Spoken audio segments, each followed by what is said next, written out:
What's up, everybody? B-Mac the Z-Ranger here, and I'm calling all Rangers, Riders, and Defenders of the Morphin Grid to welcome you all to the Rangers Initiative. And today on the Rangers Initiative, I will be reviewing the latest episode of Power Rangers Dino Fury, episode 4, New Recruits. And as always with my reviews, I'm gonna be going over the good, the bad, and the more phenomenal. And ending this review, as always, I'm going to be going over the Ranger of the Week. And I'm pretty sure you guys already know who I'm going to be choosing for this week's Ranger of the Week. But before we start this review, I want to point you guys out to that subscribe button.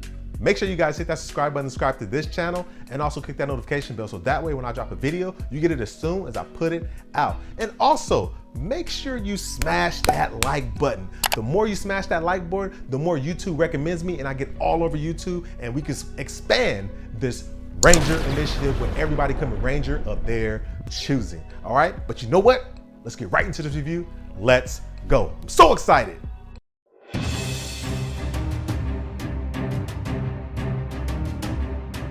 Y'all already know what it is. I'm starting this off with the good.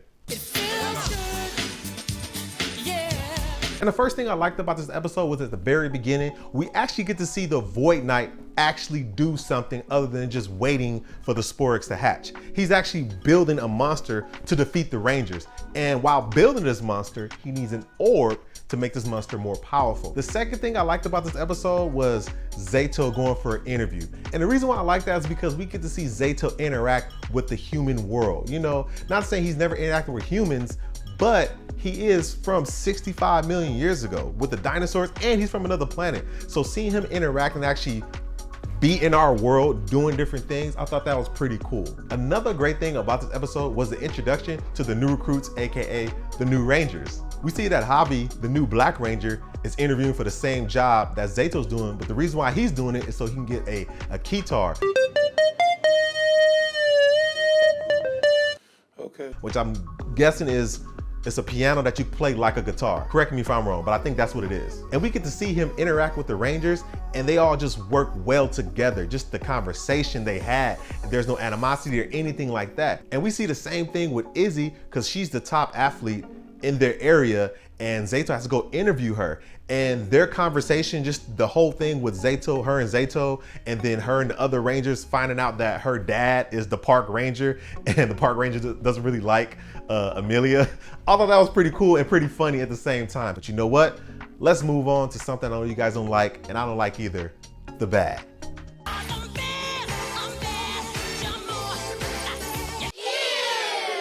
Now, started off with the bad. I'm gonna say it again. I pretty much said it the last two reviews.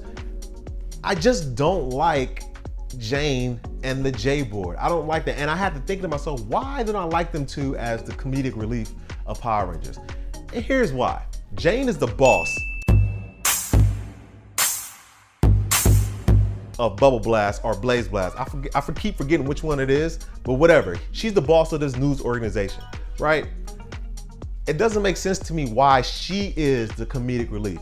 I think it would be better if she had like a human assistant with the J board and they be the comedic relief, and then she's always getting on them about the dumb stuff or the craziness that they're doing. And then maybe something at the end of the episode happens to her, like a cake goes on her face because of something that her quirky assistant and the J board did to her. That would make more sense to me. I'm keep mentioning unless they change it. So, hey, whatever. Also, another thing, I wouldn't say I disliked it or liked it, but thought it was a little strange for me. And that scene is when you see Javi, he has the orb, right? And he just destroys the orb on the rock. And the reason why I thought that was strange, because he didn't know if the Rangers needed that for something really important. He just knew that the bad guys needed that. And also he didn't know, what if he destroyed it and it would cause some type of chain reaction and pretty much destroyed everybody. He didn't know that, but it worked out for him. So I guess it was a good idea. At the end of the day, it was a good idea. That's a great idea. Let's go. Like I said, I didn't dislike it or like it. I just thought it was strange.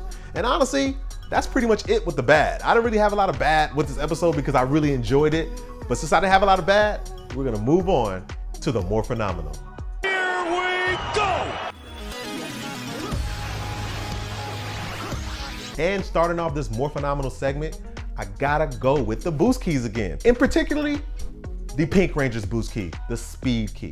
I'm asking why they're not using that speed key every time. I would have that on my belt at all times with the shield key. Why? Because once again, I can use the shield to block any attack. And also if I can't block it, if it's too fast, I can use the speed key, speed around them and just destroy him, just like what the Pink Ranger did. I thought that was pretty cool, right? And now I'm gonna lead to the best, more phenomenal part of this episode, which is the title of the actual episode, New Recruits. Before I get into what they did, I just wanna start off with the score of when they were about to morph. Whatever music that Power Rangers Dino Fury are using for each morph and everything, it just sounds amazing. You guys seen it, right? It was amazing. Then when they actually morph, I gotta say, it's more phenomenal, but it wasn't that more phenomenal, but it was cool to me. When the Green Ranger and the Black Ranger morph, and then she had the skirt on, in my mind, I was like, she has a skirt, that looks weird. Like, is it just me? When she ripped it off, I was like, yes, put in work. And my goodness, did they put in work. First of all, the Black Ranger dual wielding swords. I mean, what are you, the guy from Sword Art Online?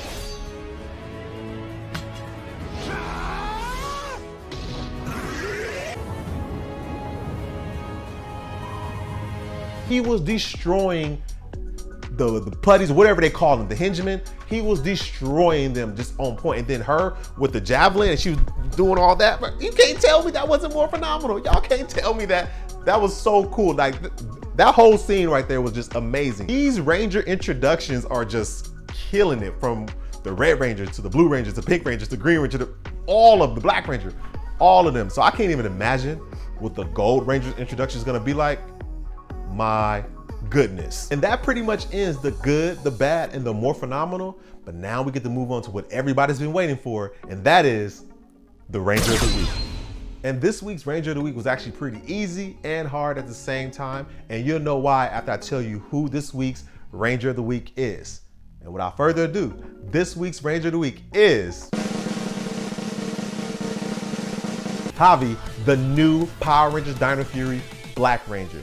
Now, you may be asking, why is it just Javi and not Javi and Izzy? And I will tell you why. The reason is because Javi did so much in this episode. Number one, he was the one that took the orb, got in the car, and drove off. If he didn't do that, the monster would somehow got the orb and then game over, right? Second, he was the one who distracted the monsters with his harmonica so the Rangers can fight the monsters. Third, he was the one, whether I agree with it or not, he's the one that broke the orb in order for him and Izzy to morph into Power Rangers. So that right there.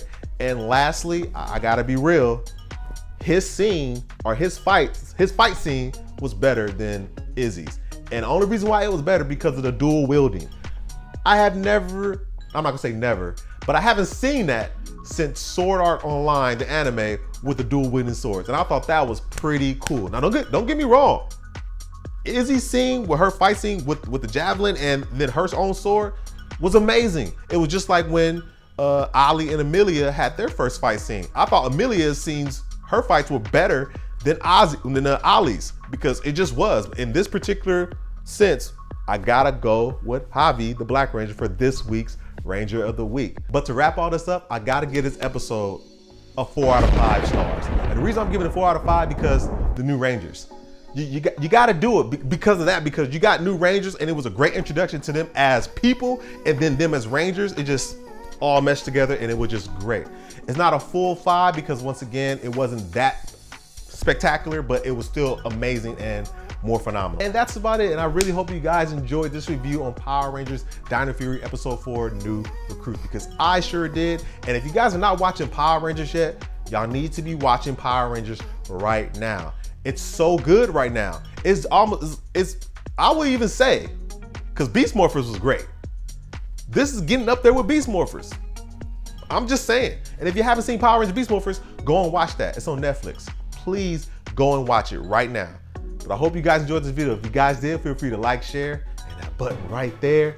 Go ahead and subscribe and click that notification bell. Also, you see these videos right over there? Go and click those videos for more Power Ranger content I'm putting out every single week. All right? And remember, greater is he that is in me. I'm out. Peace. The Ranger Initiative has already begun. Dual wielding swords. Amazing.